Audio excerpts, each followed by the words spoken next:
Hello friends, আমি চলে এসেছি একটা নতুন ব্লগের সাথে। আশা করি তোমরা সবাই খুব ভালো আছো আর আমিও ভালো আছি।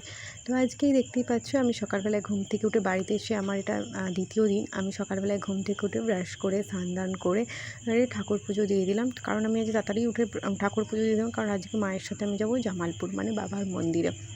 বাবা বুড়োরাজের মন্দির আমাদের বাড়ি থেকে 2-3 কিলোমিটার দূরে বাবা বুড়োরাজের মন্দির। তো খুব মানে খুব জাগ্রত মন্দিরটা। তো ওখানে চলে গেলাম আমি আর মা, সমস্ত কিছু নিয়ে দেখতেই পাচ্ছ কলা পাতা ঢাকা দিয়ে দুধ নিয়ে গেছি। কারণ আমার বাড়ি থেকে যেহেতু কাছে, তো খুব একটা প্রবলেম, টোটো করে চলে গেছি। ওই যে দেখতে পাচ্ছ বাবার মন্দিরে চলে এসেছি।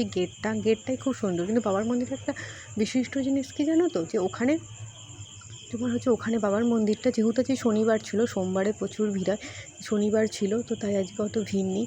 মন্দিরে আমরা চলে এসেছি। তো এইখানে বাবার মন্দিরটা বেশ, বাবার মন্দিরের ছাদটা না খড়ের। এখানে কথা আছে নাকি বাবার মন্দিরের ছাদটা নাকি একটা খড়ের ছাদের মধ্যে একটা ফুটো আছে, যেখান দিয়ে বাবা আসা যাওয়া করে। তাই ওখানে মানে বাবা ভগবান বলেছেন, মানে বাবা পুরোরাজ বলেছেন যে ওখানে কোনো আর কি দিতে না, ছাদ দিতে না, তাহলে উনি নাকি এখান থেকে চলে যাবেন। তাই উপরটা খড়ের দেয়া, কিন্তু চারিদিকটা এত সুন্দর।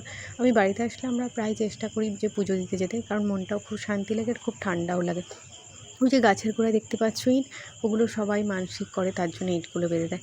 এখানে আছে গোপাল ঠাকুর, দেখতেই পাচ্ছ কত বড় বড় গোপাল, কি ভালো লাগছে না দেখতে। আমি আর মা পুজো দিতে গেছিলাম, তো পুজো দিয়ে ওখানে পুজো টুজো দিয়ে ওখানে প্রসাদ নিয়ে মন্দিরটা পরিক্রমণ করলাম। ওখান থেকে পরিক্রমণ করে ধূপ মোমবাতি জ্বালালাম, জ্বালিয়ে আমি আর মা দুটো একটা ছবি তুললাম ওখানটাতে।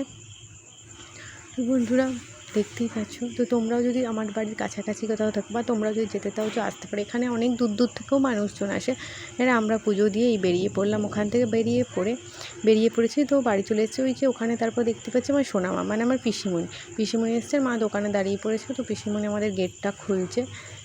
আমরা এবার ঘরে বাড়িতে আসবো। তো তারপর রান্না বান্না, আজকে আবার তার উপর মনসা পুজো, তো তাই নিরামিষ।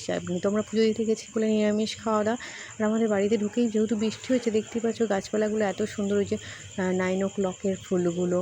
তারপর এই সাইডেও অনেক গাছ আছে যেগুলোতে এখনও ফুল ফোটেনি, দোপাটি গাছ, লাল আরও সুপুরি ফুল গাছ, নয়নতারা গাছ আছে। যেহেতু সোনামা এখনও গেট খুলছে, তাই আমি ওখানটায় দুটো ভিডিও করে। তো কেমন লেগেছে আমাদের এই ভিডিওটা অবশ্যই জানিও, কমেন্ট করে, লাইক করে, সাবস্ক্রাইব করে। Thank you.